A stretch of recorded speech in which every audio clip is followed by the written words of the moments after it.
quelle est l'importance des bassins sédimentaires dans la mise en place d'un gisement? Quelle est l'importance? Qu'est-ce qui justifie leur importance?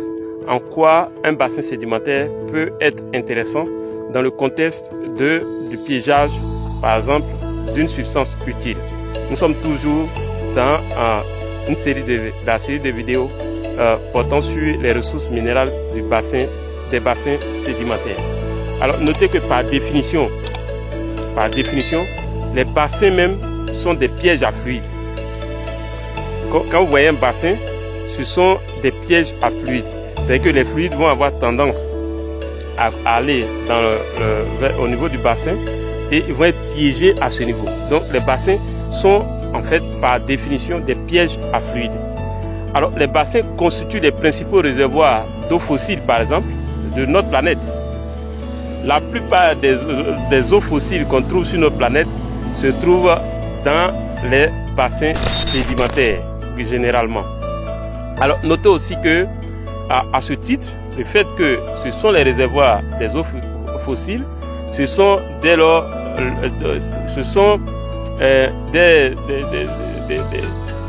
dès leur formation, d'accord, dès leur formation, des lieux privilégiés de circulation de fluides. Donc, dès la formation de ces bassins, étant donné que ce sont des réservoirs des eaux fossiles, vont être le lieu privilégié de la circulation des fluides. Alors, ce qui autorise le transport, donc ce qui va permettre en fait le transport sur une grande distance des éléments tout au long de notre histoire, par exemple. Donc, tous les fluides vont avoir tendance à circuler dans ce bassin, dans ces différents bassins qui constituent en fait les réservoirs des fluides. Alors, notez aussi que plusieurs mouvements de fluides interviennent au cours de l'histoire, d'accord, d'un bassin sédimentaire. Donc, au niveau d'un bassin sédimentaire, surtout le long de son histoire, de son existence, il va avoir plusieurs types de fluides qui vont circuler à l'intérieur de ce bassin, avec des sens d'écoulement qui vont être variables. Ça peut aller dans tous les sens. Donc, il n'y a pas un sens unique pour la circulation de ces bassins. Donc, ce sont des éléments à noter. On a dit première chose, que les bassins sédimentaires, par excellence, donc par définition, sont des pièges à fluides. La plupart des fluides vont être piégés dans les bassins sédimentaires. On a dit que c'est le réservoir des eaux fossiles. Donc, à travers cela, le bassin va être un lieu de circulation et de transport d'un certain nombre d'éléments ou d'un certain nombre de fluides. Alors, notez que lors de la formation, la sédimentation et le transport des éléments se font principalement, par exemple, depuis les marges, donc ça va aller depuis les marges vers le cœur même du bassin.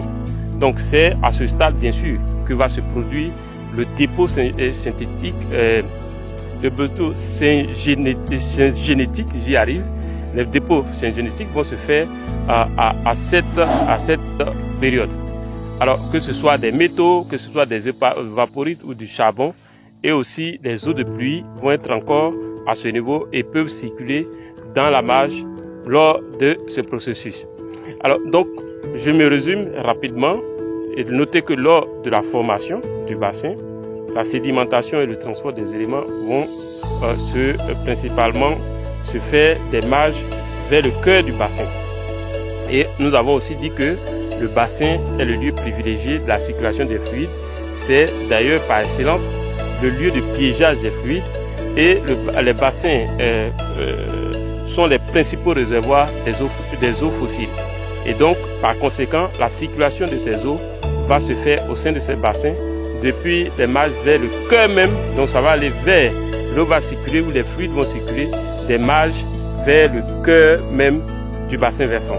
Alors, nous allons voir dans la prochaine vidéo les bassins versants, disons, les bassins sédimentaires dans un contexte marin.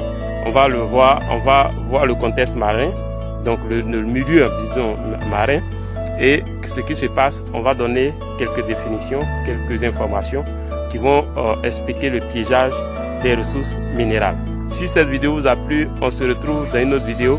Retenez que nous avons la formation DrillSoft entièrement pratique et disponible en ligne.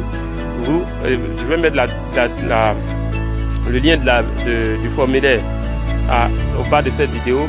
Vous cliquez, vous remplissez et systématiquement vous allez recevoir votre première vidéo introductive de cette formation. Sur ce, je vous dis à très bientôt.